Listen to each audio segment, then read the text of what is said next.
ఇంతకు ముందు కేసీఆర్, ఇప్పుడు రేవంత్ రెడ్డి ఎవరు బాగా అనిపించారు? ఇద్దరు బాగానే అనిపించారు. ఇద్దరు బాగా. బతుకమ్మ చీరలు అయితే ఎవరికి మాకు రాలేవు, ఎవరికి రాలేదు. ఎవరికి రాలేవు. మరి అడగలేదా మీరు? ఇంకా అడగలేమంటే అడిగినాము, అడిగినప్పుడు ఇక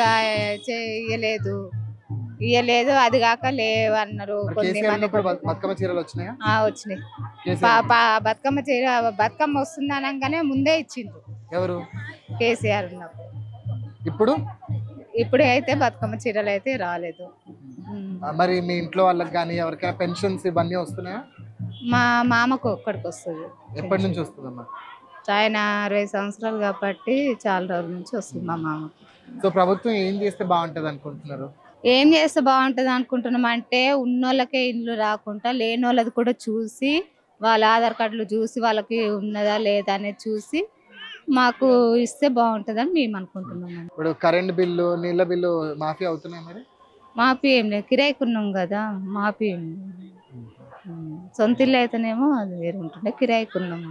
లేని వాళ్ళది కూడా చూడండి, కిరాయికి ఉన్న వాళ్ళము మేము కూడా ఓట్లు వేస్తాము, వేయకుండా అయితే ఉన్నాం కదా, మేము రాపిచ్చినాము.